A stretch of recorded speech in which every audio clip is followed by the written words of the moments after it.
brought you by Silver Pumps and Motors.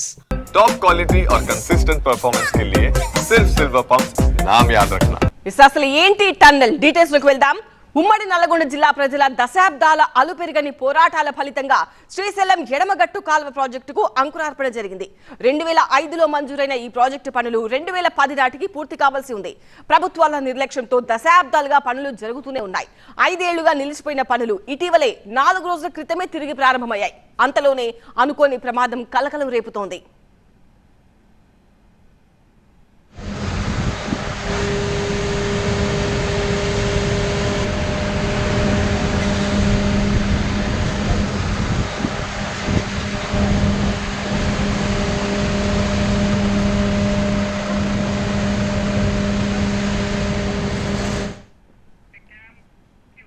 అసలు tunnel ఎలా ఉంది ఒక్కసారి మనం ఒక లుక్ వేద్దాం. ఎస్ఎల్బిసి ప్రాజెక్టులో భాగంగా నిర్మిస్తున్న టన్నెల్ ను 2 భాగాలుగా విభజించారు. శ్రీశైలం రిజర్వాయర్ నుంచి నాగర్ కర్నూలు జిల్లా మన్నేపల్లి వరకు మొత్తం 43.93 కిలోమీటర్ల పొడవున సొరంగాన్ని 10 మీటర్ల వెడల్పుతో చేపట్టారు.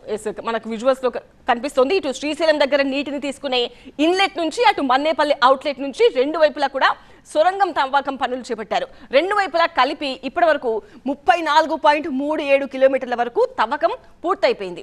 9.56 కిలోమీటర్ల తవ్వకం ఇంకా చేయాల్సి ఉంది. ఆ పనులని ఇటీవల అంటే 4 రోజుల క్రితం మొదలుపెట్టారు. ఈ క్రమంలో నాగర్ కర్నూలు జిల్లాలోని దోమలపేట సమీపంలో పనులు జరుగుతుండగా సొరంగం 14వ కిలోమీటర్ దగ్గర ఇప్పుడు ఈ ప్రమాదం జరిగింది. అక్కడే 8 మంది కార్మికులు కూడా చిక్కుకుపోయారు. ఈ విషయం తెలుసుకున్న మంత్రి ఉత్తమ్ కుమార్ రెడ్డి వెంటనే ప్రత్యేక హెలికాప్టర్ ద్వారా ఘటనా స్థలానికి చేరుకున్నారు.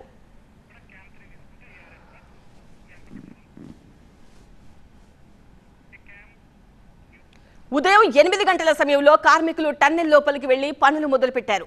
ఈ క్రమంలో టన్నెల్లో ఒకవైపు నుంచి నీరు లీక్ అయి మట్టంతా కుంగిపోయింది.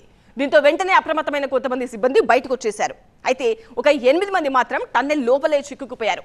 వారిని వెలికి తీసేందుకు రెస్క్యూ బృందాలు ప్రస్తుతం తీవ్రంగా శ్రమిస్తున్నాయి. సహాయక చర్యలను మంత్రులు ఉత్తమ్ కుమార్ రెడ్డి, జూపల్లి సమీక్షిస్తున్నారు. ప్రమాదం నుంచి 42 మంది కార్మికులను సురక్షితంగా బయటకు తీసుకురాగలిగారు. కానీ ఒక 13 మందికి అందులో గాయాలయ్యాయి. మరో 8 మంది మాత్రం లోపలే చిక్కుకుపోయారు.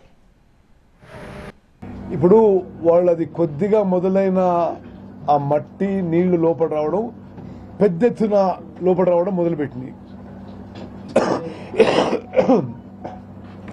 8 మీటర్ల వరకు కవర్ చేసినాయి. అప్పుడు వీళ్ళిగా ఇక లాభం లేదని అది మొదలైన 20 నిమిషాల లోపల ఉండి వీలైనంత మందిని వాళ్ళు బయటికి తీసుకురావడం జరిగింది. ఈ బోరింగ్ మిషన్ మీదున్న వాళ్ళు, వెనుకున్న వాళ్ళందరూ కూడా బయటకు వచ్చేశారు. బోరింగ్ మిషన్ ముందున్న వాళ్ళు కొంతమంది మిగిలిపోయినారు. వాళ్ళకి ఇప్పుడు రెస్క్యూ ఎఫర్ట్ చేయడానికి, వాళ్ళకి సేవ్ చేయడానికి మన ప్రభుత్వం పూర్తిగా ఆ పనిలో నిమగ్నమైన. మన ప్రభుత్వము ఆ 8 మంది ప్రాణాలు రక్షించడానికి సర్వశక్తులు వడ్డిస్తున్నాము. సరే 14 కిలోమీటర్ల లోపల కాబట్టి there will be some challenges. We're getting the best tunnel experts in the country to oversee the rescue efforts. Disaster response force NDRF దేశంలో ఈ టనల్ ఎక్స్పర్ట్స్ గురించి జరిగింది. అదేవిధంగా చీఫ్ సెక్రటరీ గారు కూడా మరి ఎన్డీఆర్ఎఫ్ ఎన్డీఎంఏ వాళ్ళతో మాట్లాడుతున్నారు. మేము ఇక్కడ ఈ రెస్క్యూ ఎఫర్ట్స్లో భారత సైన్యాన్ని కూడా రిక్వెస్ట్ చేయడం జరిగింది.